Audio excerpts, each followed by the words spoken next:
दोस्तों नमस्कार, मैं उदय आप सभी का आपके अपने YouTube चैनल प्रोमिनेंट क्लासेस पर स्वागत करता हूं। दोस्तों आप पहले वीडियो पॉज करके आप इस क्वेश्चन को खुद करने की कोशिश करिए और देखिए आप इस क्वेश्चन में कितना टाइम लेते हैं। देन उसके बाद स्टार्ट करिए और देखिए मैं इस समय इस क्वेश्चन को किस तरीके से कराता हूं और उसका क्या कॉन्सेप्ट है और इस तरह के क्वेश्चन कैसे करे जाते हैं। आइए दोस्तों अब इस क्वेश्चन को सॉल्व करते हैं, लेकिन इस सवाल को सॉल्व करने से पहले हम कुछ बेसिक कॉन्सेप्ट को समझ लेते हैं जो कि हमें इस सवाल को सॉल्व करने में हमारी हेल्प करेंगे। दोस्तों अगर मैं आपसे पूछूं कि आप 11 को 8 से डिवाइड करके मुझे ये बताइए कि पॉइंट के बाद कितने नंबरों के बाद ये नंबर टर्मिनेट हो जाएगा, यानी कि पॉइंट के बाद कितने डिजिट आएंगे, मैं आपसे ये जानना चाहता हूँ। तो आप क्या करेंगे, आप ये करेंगे कि इसको डिवाइड करेंगे, लिखेंगे 11 8 और इसको जब टेबल से इसको डिवाइड करेंगे तो दोस्तों किससे जाएगा, 1 से जाएगा। 8 एकम 8, 11 में से 8 गए 3। इसके बाद आप क्या करेंगे, यहाँ पॉइंट, फिर यहाँ पे 0, 8 तिया 24 और 10 30 में से 24 के बच्चे कितना दोस्तों हमारे पास 6। इसके बाद फिर से लगा देंगे 0 हम, और 8 सते 56 हो जाएगा दोस्तों, 8 सते 56 और 10 में 6 गया 4, फिर 0 लगा देंगे, 8 पंजे 40। इस तरीके से क्या हुआ, ये नंबर हमारा पूरा कट गया। और हमने क्या देखा, हमने ये देखा कि इसका जो आंसर आया वो कितना है दोस्तों, 1.375। तो दोस्तों हमने क्या देखा, जब 11 को हमने 8 से भाग दिया तो उसके बाद पॉइंट के बाद कितने डिजिट आए, 3 डिजिट आए, और 3 डिजिट के बाद ये नंबर दोस्तों क्या हो गया, टर्मिनेट हो गया, यानी कि पूरा कट गया, यानी कि अब इसके बाद कोई भी डिजिट आगे नहीं आएगा। दोस्तों इसी बात को हम ऐसे भी समझ सकते थे कि जैसे मान लीजिए हम 8 को क्या लिख सकते हैं, तो दोस्तों हम 8 को लिख सकते हैं 2 की पावर 3। क्या लिख सकते हैं दोस्तों, 2 की पावर 3।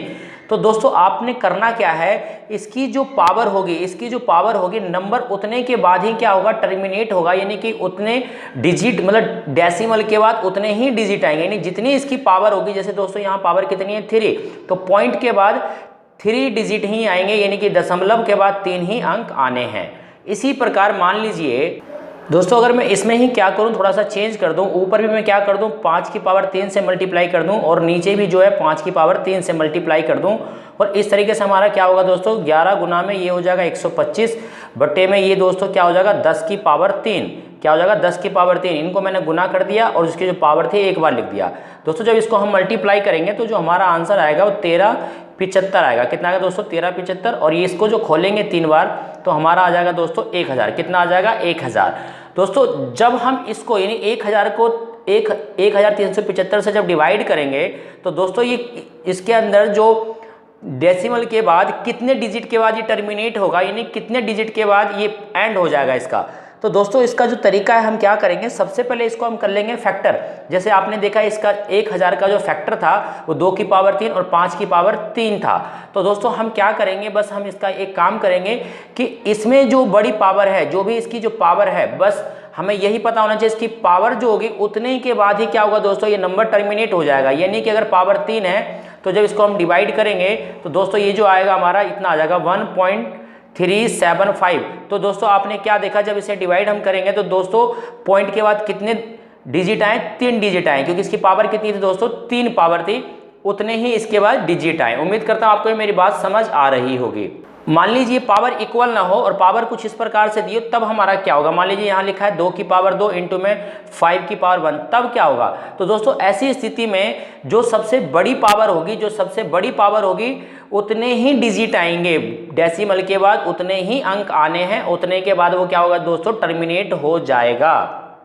दोस्तों मैं आपको ये समझाने की कोशिश कर रहा हूँ कि यदि हम किसी नंबर को 2 की पावर समथिंग, मान लीजिए a है, यानी कि अगर इसे हम डिवाइड करें किसी नंबर को तो डेसिमल के बाद कितने डिजिट आएंगे, तो दोस्तों डेसिमल के बाद a डिजिट आएंगे, यानी जितनी इसकी पावर होगी उतने ही क्या होगा दोस्तों, उतने ही डिजिट आने हैं, यानी उतने ही अंक आने हैं पॉइंट के बाद।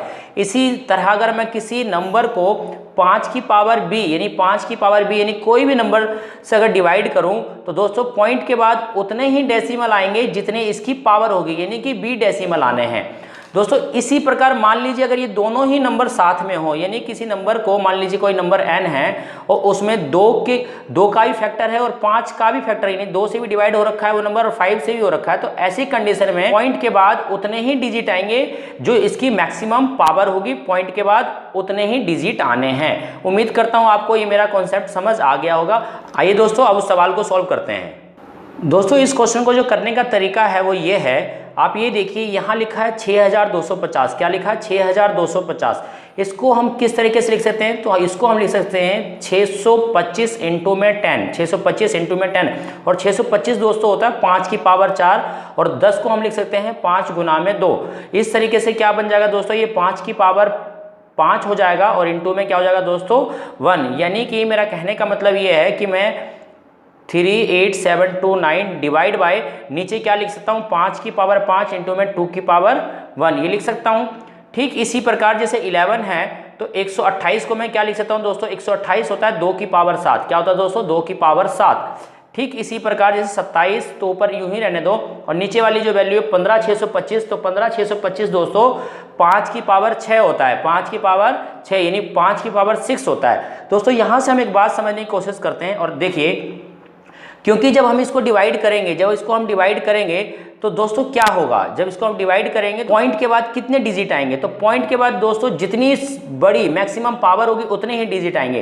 तो दोस्तों यहाँ मैक्सिमम पावर कितनी है 5, तो 5 डिजिट आने हैं 1 2 3 4 5, यानी कि 5 डिजिट के बाद ये नंबर पूरा कट जाएगा और टर्मिनेट हो जाएगा। इसी प्रकार यदि मैं इसको डिवाइड करूँ तो दोस्तों क्या होगा, इसको डिवाइड करने के बाद जो मेरी डेसिमल के बाद कितने डिजिट आएंगे, तो जितनी पावर होगी मैक्सिमम उतने ही डिजिट आने हैं। तो इसमें दोस्तों 7 आएंगे, कितने आएंगे दोस्तों 7, 2 2 4 2 5 और एक 6 और एक 7 आएगा।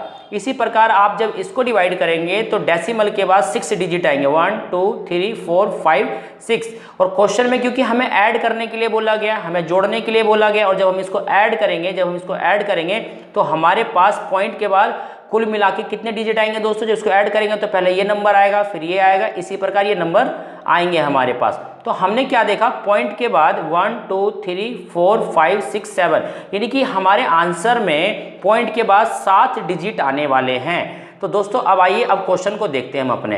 तो दोस्तों इसमें देखिए पहले वाले में तो 4 ही डिजिट है, तो ये हमारा आंसर नहीं हो सकता। अगर हम इसकी बात करें तो 1 2 3 4 5 6 7 8 9, इसमें तो 9 डिजिट है, ये भी हमारा आंसर हो ही नहीं सकता है। इसी प्रकार अगर इसकी बात करें तो 1 2 3 4 5 6, इसमें 6 ही डिजिट है, इसलिए हमारा आंसर ये भी नहीं हो सकता। दोस्तों अब हमारे पास ऑप्शन बी बचता है, इसे भी चेक कर लेते हैं। 1 2 3 4 5 6 7, इसमें 7 डिजिट है, यानी पॉइंट के बाद 7 डिजिट है, यानी कि यही हमारा आंसर होगा।